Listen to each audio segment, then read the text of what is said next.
اور مجموعی کلچر کی حالت یہ ہے کہ جن لوگوں سے جس اشرافیہ سے آپ کو شکایت ہے، وہ فوجی وردیوں میں ہوں یا وہ سیاستدانوں کے روپ میں ہوں، ان میں سے کئی ایسے بھی ہیں جو غریب گھرانوں کے لوگ تھے۔ آپ کو بیوروکریسی میں بہت سارے ایسے لوگ ملیں گے جو عام سے گھروں کے متوسط یا غریب گھرانوں کے لوگ ہیں، لیکن ایک بدقسمتی دیکھیے، ہماری ایک کلچر اور ثقافت یہ بن گیا ہے کہ جب تک آپ غریب ہیں تو آپ کو غریب کا دکھ محسوس ہو رہا ہے۔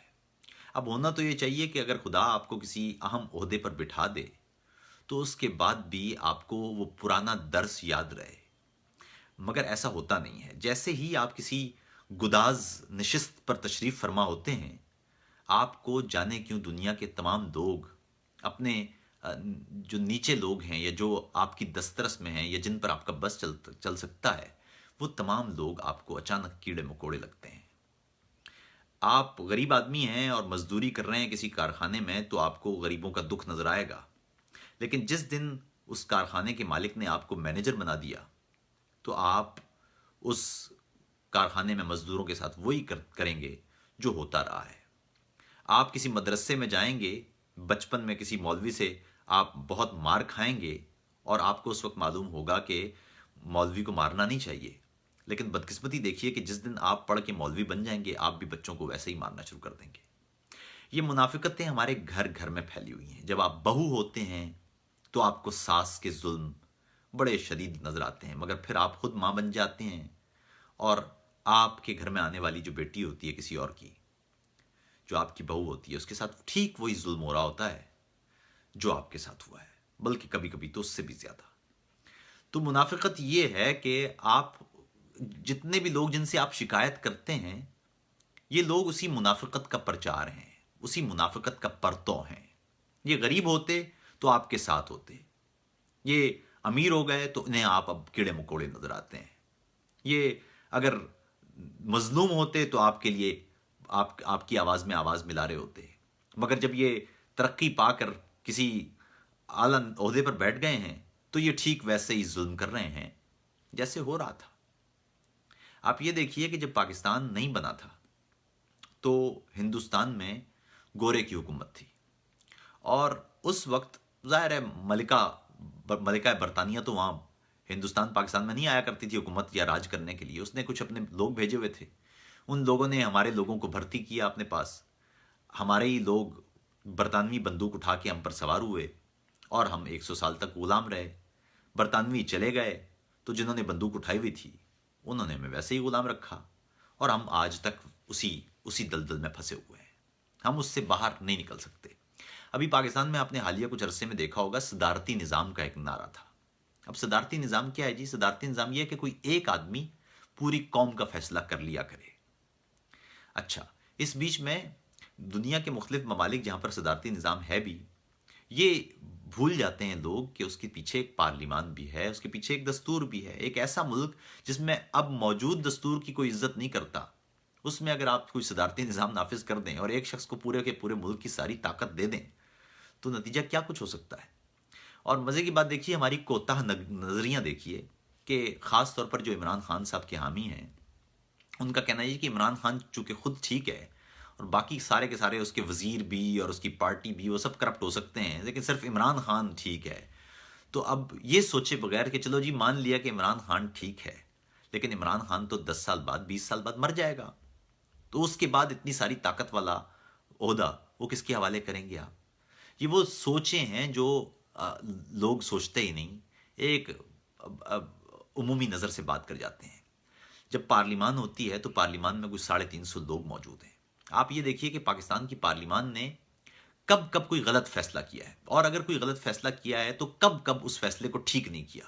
ایسا پاکستان کی تاریخ میں کبھی نہیں ہوا کہ پاکستان کی پارلیمان نے کوئی غلط فیصلہ کیا ہو اور پھر غلط فیصلہ جب عوام نے کہا ہو کہ یہ غلط فیصلہ ہے اس کو تبدیل نہ کیا ہو۔